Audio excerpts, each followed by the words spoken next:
இதுக்கு எபிசோட்கான 4வது ப்ரோமோவை பார்க்கும்போது கானா வினோத்தை யாராலையுமே அழிக்க முடியாதுங்க, ஒருத்தரை தவிர. அந்த ஒருத்தர் யார் தெரியுமா? கானா வினோத் தான். ஸோ அவரே அவர் அழிச்சுப்பாரு அப்படின்ற மாதிரி தான் சொல்ல தோணுது. அவரு அப்பத்துலேருந்தே ஒரு பிரச்சனை அவர்கிட்ட இருந்துகிட்டே இருக்கு. அதாவது சின்ன சின்ன விஷயத்துக்குலாம் ஓவரா ரியாக்ட் பண்றது, அது கானா வினோத் பார்த்தீங்கன்னா தொடர்ந்து பண்ணிக்கிட்டே இருக்காரு. இந்த வீட்டுக்குள்ள அதை மட்டும் மாத்திக்காமே இருக்காரு ஒரு மனுஷன். பட் ஓட்டிங்ல வந்து டாப்ல இருக்காரு. உங்களுக்கே கன்ஃபியூஸ் ஆகும், என்ன இவர் வந்து ஒரு விஷயத்தை அப்படியே கண்டினியூ பண்ணிக்கிட்டே இருக்காரு, ஓட்டிங்ல மட்டும் எப்படி டாப்ல இருக்காரு அப்படின்ற மாதிரி விஷயம் இருக்கும். அது மட்டும் இல்லாமல் இப்போ இந்த 4வது ப்ரோமோல சபரிக்கும் கானா வினோத்துக்கும் சண்டை வருது. ஒண்ணுமே இல்லாத ஒரு மேட்டருக்கு ரெண்டு பேருமே சண்டை போடுறாங்க. சோ இதெல்லாம் வச்சு பார்க்கும்போது கானா வினோத் இன்னுமே அந்த விஷயத்தை வந்து கரெக்ட் பண்ணாம இருக்காரு. சோ அப்புறம் எப்படி டைட்டில் அடிப்பாரு அப்படின்ற விஷயம் எல்லாம் போயிட்டு இருக்குல்ல. அந்த ப்ரோமோ கமெண்ட்ஸ்லேயே பார்த்தீங்கன்னா கானா வினோத் கொஞ்சம் கோவத்துக்கு குறைங்க, நெருங்கிட்டீங்க அப்படின்ற மாதிரி நிறைய பேர் சொல்லிட்டு இருக்காங்க. ஸோ இதை பத்தி டீடைல்டாக பார்க்கலாம். சேனலை ஃபர்ஸ்ட் டைம் பார்த்தீங்கன்னா சப்ஸ்கிரைப் பண்ணிட்டு வீடியோ லைக் பண்ணி வச்சுக்கோங்க. ஆக்சுவலாக விஷயம் என்ன தெரியுமா? கானா வினோத்தை பொறுத்த வரைக்கும் நான் சொன்ன மாதிரி அவர் வந்து கோவத்தை குறைச்சிக்கவே மாட்டாரு. எப்போ பார்த்தாலும் சும்மா சின்ன சின்ன விஷயத்துக்குலாம் பார்த்தீங்கன்னா உடனே எகிரிக்கிட்டு வர்றது, கோவப்படுறது அப்படின்னு தான் அவர் பண்ணிக்கிட்டே இருக்காரு. மேபி அவர் 100% இருந்து ஒரு 70% வந்திருக்காரு தவிர மற்றபடி பார்த்தீங்கன்னா ஒரு 50 கூட தொடலை அப்படின்ற மாதிரி சொல்ல தோணுது. ஸோ இந்த ப்ரோமோலே பார்த்தீங்கன்னா 93 நாள் அப்படின்ற ஒரு மேட்டர், அதாவது ஒரு சப்ப மேட்டருக்கு இந்த மேட்டர் எடுத்துட்டு வந்து பேசுறாரு. ஸோ பேசும்போது பார்த்தீங்கன்னா அதாவது சபரி வந்து அந்த இடத்துல கத்தவே இல்லை அப்படின்ற மாதிரி அவன் சொல்ல, இவன் வந்து நீ கத்துன அதனால தான் நான் கத்துறேன் அப்படின்ற மாதிரி இவர் சொல்ல. ஸோ இது வந்து பார்த்தீங்கன்னா திருப்பி ஒரு ஆர்கியூமெண்ட்டாக போகிற மாதிரி இருக்கு. என்ன பொறுத்த வரைக்கும் இப்போ ஃபினாலே வீக் நெருங்கினதுக்கு அப்புறம் கண்டிப்பாக கண்டஸ்டன்ட்டுக்குள்ள, அதாவது வீட்டுக்குள்ளேருந்து வெளியிலேருந்து வராங்கல்ல, அவங்களால சண்டை வரதுக்கு வாய்ப்பு இருக்கு. ஆனால் உள்ள இருக்கவங்க வந்து சண்டை போட்டுக்க மாட்டாங்க மோஸ்ட்லி. இதுக்கு முன்னாடி சீசனும் சரி, ஸோ பழைய சீசன்லாம் பார்த்தீங்கன்னா இந்த ஃபினாலே வீக் முதல் வாரம் வந்து பார்த்தீங்கன்னா பெருசாக சண்டை வராது. கண்டஸ்டன்ட் எல்லாமே பார்த்தீங்கன்னா ஓரளவுக்கு மெர்ஜாக இருப்பாங்க. ஆனால் இந்த சீசனை பொறுத்த வரைக்கும் இப்போ வரைக்கும் கண்டஸ்டன்ட்டுக்குள்ளேயும் அந்த வன்மை வந்து பார்த்தீங்கன்னா தொத்திக்கிட்டே இருக்கு அப்படின்ற மாதிரி சொல்ல தோணுது.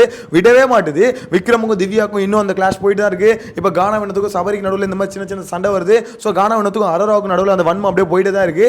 என்ன மேட்டர்னா கானா வினோத் வந்து இது சபரியை பார்த்து கேட்கிறாரு, 93 நாளாக இந்த வீட்டில் என்ன பண்ணனே தெரியல அப்படின்ற மாதிரி சொல்லிட்டு இருக்காரு. ஸோ சொன்னோட பார்த்தீங்கன்னா அரோரா வந்து கேட்குறாங்க, அவர் கேட்டது ஒரு சாதாரண மேட்ரு, அதுக்கு ஒன்னே 93 நாள் அப்படின்ற மாதிரி ஏன் கொண்டு வர அப்படின்ற மாதிரி அரோரா கேட்டோன்னே, நீ வந்து ஒன்னே வண்டியா நடுவில் பாயிண்ட் எடுக்கிறதுக்கு அப்படின்ற மாதிரி அரோரா ஒரு கவுண்டர் ஒன்று போடுறாரு. என்ன பொறுத்த வரைக்கும் கானா வினோத், அதாவது உங்ககிட்ட ஒரு மிஸ்டேக் இருந்ததுல, அதை வந்து பார்த்தீங்கன்னா சைஸாக மறைச்சி இவ்வளோ தூரம் கொண்டு வந்துட்டீங்க, அதுவே பெரிய விஷயம். ஸோ இருக்க போகிறது இன்னும் 2 வாரம் தான். ஸோ அதுவும் இந்த வாரம் இப்போ முடிய போகுது, ஆல்மோஸ்ட் இப்போ தான் செவ்வாய்க்கிழமை ஆயிடுச்சு, இன்னும் ஒரு 3 நாளில் முடிஞ்சிடும். ஸோ அப்படின்னும் போது பயபோல இப்பயும் வாயை மூடிக்கிட்டேன்னா தப்பிச்சிருவேன் அப்படின்ற மாதிரி சொல்ல தோணுது. ஏன்னா அந்த பிரச்சனை இன்னும் கானா வினோத் கூட இருக்குங்க. அவரை சப்போர்ட் பண்ணுறதுக்கான காரணம் என்னன்னா, கானா வினோத் வந்து ஃபன் பண்ணுறாரு, நிறைய ஃபன் கவுண்டர்ஸ் போடுறாரு அப்படின்ற ஒரு ரீசனுக்காக தான் வச்சுக்கோங்களேன். இனிஷியலாக அந்த திவாகர் கானா வினோத் இவங்க காம்போ வந்து பயங்கரமாக ஹிட் அடிச்சுது. ஸோ அங்கே இருந்தால் இந்த மாதிரி ஒரு மனுஷன் இருக்காரு அப்படின்றத வெளியே தெரியவே ஆரம்பிச்சதுன்னு வச்சுக்கோங்களேன். இருந்தாலும் இந்த அளவுக்கு சப்போர்ட் வரதுக்கு வந்து கானா வினோத்துக்கு கவுண்டர் மட்டும் தான் காரணமா அப்படின்ற மாதிரி கேட்டீங்கன்னா அது மட்டும் காரணம் இல்லை. ஏன்னா ஒரு கவுண்டர் மட்டும், ஒரு ஃபன் பண்ணி மட்டும் ஒருத்தவங்க வந்து மேலே வந்துட முடியாது. ஸோ அதை விட இன்னொரு விஷயம், அவருக்கு என்ன தோணுதோ அது ரியலாக பேசுறாரு. இப்போ கூட சாண்ட்ரா பற்றி போன ப்ரோமோவில் பேசியிருந்தார்ல, அதாவது அவங்க வந்து எல்லா மெச்சூரிட்டி எல்லா கண்ட்ராவையும் இருக்குது, இருந்தாலும் அவங்க அப்படி தான் பண்ணுவாங்க அப்படின்ற மாதிரி அவருக்கு ஒரு ஒப்பீனியன் இருக்குது சாண்ட்ரா பற்றி. ஸோ அந்த ஒப்பீனியன் இருக்குன்னா அதை வந்து மாற்றிக்க மாட்டாரு, எனக்கு இதுதான் தோணுது அப்படின்றது ரியலாக எல்லா இடத்துலையும் ரெஜிஸ்டர் பண்ணுறாரு. ஆனால் அதை வந்து பார்த்தீங்கன்னா ஒரு ஆர்குமெண்ட்டாக கொண்டு போகிறாரா, ஒரு பாயிண்டா எடுத்துட்டு போய் வைக்கிறாரு அப்படின்னு பார்த்தா வைக்க மாட்டாரு. அவருக்குள்ள இருக்கும், எல்லாத்தையும் அவருக்குள்ளே வச்சுப்பாரு. என்ன பொறுத்த வரைக்கும் கானா வினோத் ஒரு டஃப்பான பிளேயர் அப்படின்னு கேட்டீங்கன்னா டஃப்பான பிளேயர்லாம் இல்லைங்க.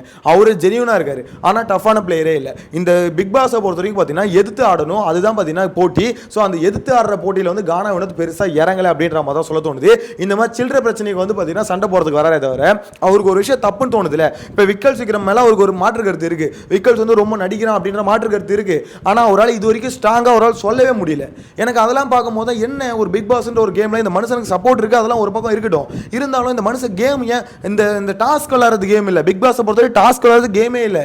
அதை வந்து கேம்னு நினைச்சிட்டு இருக்கிறது யாருன்னா இந்த விக்கல் சீக்கிரம் இருக்கார்ல, அவர் தான் நினைச்சிட்டு இருக்காரு இவங்க கொடுக்குற டாஸ்க்லாம் கரெக்டாக விளையாட்டா அதுதான் கேம் அப்படி. அதெல்லாம் சும்மாயா, அந்த டாஸ்க்கை நீ வந்து பார்த்தீங்கன்னா ஜெயிக்கிற தோக்குறது மேட்டர் இல்லை, அதில் வந்து சண்டை போடாமல் அதில் வந்து பார்த்தீங்கன்னா எப்படி சொல்றது, ஒரு நியாயத்துக்காக நிற்கிறியா இல்லையா, உன்னோட கேரக்டர் ஜட்ஜ் பண்ணுறதா இந்த கேம்னு வச்சுக்கோங்களேன். ஸோ அப்படின்னும் போது அடுத்தவன் பண்ணுற தப்பை நீ சுட்டி காட்டி தான் ஆகணும், இதுதான் இந்த கேமு. பட் கானா வினோத் வந்து பார்த்தீங்கன்னா நிறைய இடத்துல அதை பண்ணவே மாட்டாரு. அவருக்குன்னு ஒரு பிரச்சனை வரும்போது அப்ப நீ இது அப்படி பண்ணல, இப்ப அப்படி பண்ணல அப்படின்ற மாதிரி அந்த பிரச்சனையை எடுத்துட்டு வந்து அப்ப அவங்களுக்கு ஆப் அடிக்கிறதுக்கு என்ன பண்ணணுமோ அதை பண்றதே தவிர மற்றபடி பொதுவா இந்த மாதிரி இவங்க பண்ற தப்பு. எனக்கு இதை பார்க்கும்போது விக்கல்ஸ் பண்றதை பார்க்கும்போது ரொம்ப டிராமா பண்ற மாதிரி இருக்கு, இந்த இடத்துல சாண்ட்ரா பண்றதை பார்க்கும்போது ரொம்ப டிராமா பண்ற மாதிரி இருக்கு அப்படின்னு சொல்லிட்டு ஓப்பனா அவங்க முன்னாடி போய் கேட்கணும், ஏன் இந்த மாதிரி பண்றீங்க அப்படின்ற மாதிரி. ஸோ அதை கானா வினோத் கேட்க மாட்டாரு அப்படின்ற மாதிரி தான் என்ன பொறுத்தவரைக்கும் தோணுது. நிறைய இடத்துல ஒரு கேட்க மாட்டாரு. ஸோ இப்போ இந்த சபரி கூட வந்த சண்டைலாம் அது ஒரு சபரி சொல்ற சொல்கிறான். சரி விடு, அதுக்கு எதுக்கு இப்படி கத்துறேன் அப்படின்ற மாதிரி கேட்குறான். நீ என்ன கத்துனேன், அதனால தான் நான் உன்னை கத்துறேன் அப்படின்ற மாதிரி சொல்கிறாரு.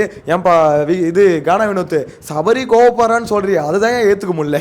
ஏன்னா இந்த வீட்டுக்குள்ளே கோவப்படாத ஒரு ஜந்துனா அவன் தான். சீரியஸ்லிங்க, எப்பவுமே மூஞ்ச சிரிச்சா மாதிரி வச்சுக்கிறான். அதை விட கொடுமை அவன் மூஞ்சி எப்போ தெரியுமா ரொம்ப பயங்கரமாக இருந்தது. இந்த கனி வெளியே போகும்போது விக்கல்ஸ் வந்து பார்த்தீங்கன்னா ரொம்ப ஃபீல் பண்ணி பேசிட்டு இருப்பான். அப்போ சபரி பின்னாடி நின்றுக்கிட்டு ஒரு மாதிரி அலற மாதிரி ஒரு ரியாக்ஷன் கொடுப்பான். அவன் அழுகுறானா சிரிக்கிறானா என்னன்னே தெரியல. அதை பார்க்கும்போது பார்க்குற நம்மளுக்கு சத்தியமாக சிரிப்பு வரும். ஸோ அப்படி எப்போ பார்த்தாலும் ஒரு சீரியஸான ஒரு சுச்சுவேஷனில் கூட சிரிச்சா மாதிரி மூஞ்ச வச்சுக்கிற ஒரு ஆள் அவன். ஸோ அவன் வந்து கோவப்படுறான் கத்துறான் அப்படின்ற மாதிரி அவங்ககிட்ட போய் சண்டைக்கு போறீங்களே, ஏன் காண வேண்டியது உங்களுக்கு ஆள் இல்லைன்னு அவளாம் ஒரு ஆளா அப்படின்ற மாதிரி தான் சொல்ல தோணுது.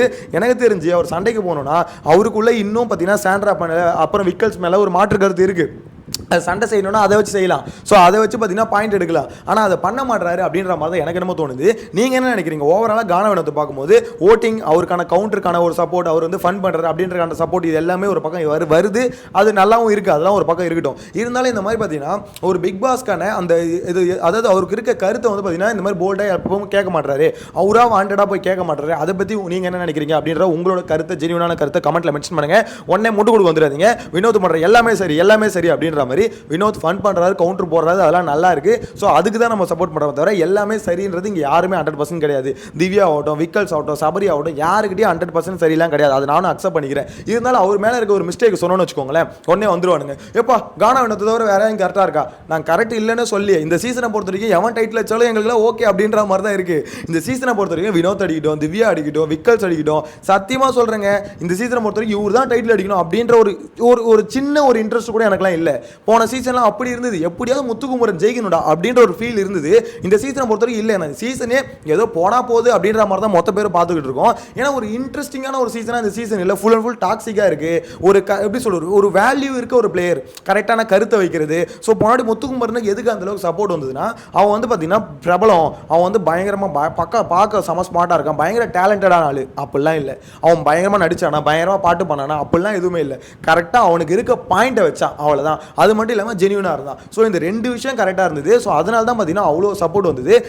இந்த கேமே அதுக்கான கேம் தான். பட் அந்த கேமை வந்து பார்த்தீங்கன்னா இந்த சீசனில் கரெக்டாக ஆடக்கூடிய ஒரு ஆள் கூட இல்லை.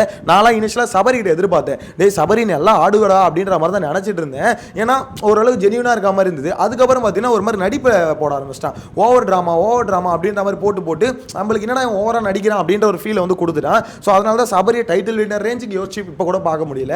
எனக்கு தெரிஞ்ச அப்பயே கொஞ்சம் நடிப்பை குறைச்சிக்கிட்டு உண்மையிலே அவனுக்குள்ள என்ன கருத்து இருக்கோ அதை வந்து ஓப்பனாக வைக்கணும். இப்போ சபரி எப்படியோ அதே தான் கானா வினோத்தும். ஆனால் அவர் வந்து நோட்டீஸே பண்ண மாட்டோம். கிட்டத்தட்ட பாதி சீசனுக்கு மேலே கானா வினோத்துன்னு ஒரு மனுஷனை நோட்டீஸே பண்ணல. பட் ஓட்டுகள் மட்டும் பார்த்தீங்கன்னா ஸ்டார்டிங்லேருந்து குமிஞ்சுது. அதுலேயே எனக்கு ஒரு சில இடத்துல சந்தேகம் இருக்குது. ஓகேங்களா, நிறைய பேர் இப்போ சோஷியல் மீடியாவில் பார்த்தாலே தெரியும், இங்கேருந்து வருது ஓட்டு, அங்கேருந்து வருது அப்படின்ற மாதிரிலாம் இருக்குது. பட் அது நம்ம குறையும் சொல்ல முடியாதுல்ல.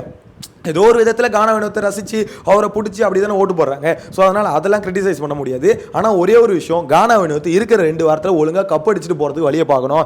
அதை விட்டுட்டு தேவையில்லாமல் இங்கே அங்கன்னு சண்டை போட்டு, ஏன்னா இப்போ திவ்யாவுக்கும் அவருக்கும் தான் பார்த்தீங்கன்னா ஓட்டிங்கில் ஒரு கிளாஷ் போயிட்டுருக்கு.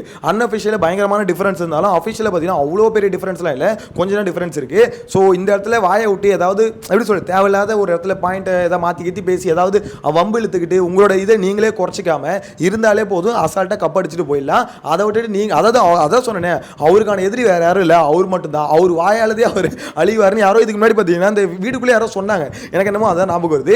இருக்கிற 2 வாரத்தில் சண்டை போடாமல் இருக்கியா அப்படின்ற மாதிரி சொல்ல தோணுது. உங்களோட கருத்தை மறக்காம கமெண்ட்ல மென்ஷன் பண்ணுங்க. நெக்ஸ்ட் வீடியோல மீட் பண்ணலாம். Ta-ta, bye by.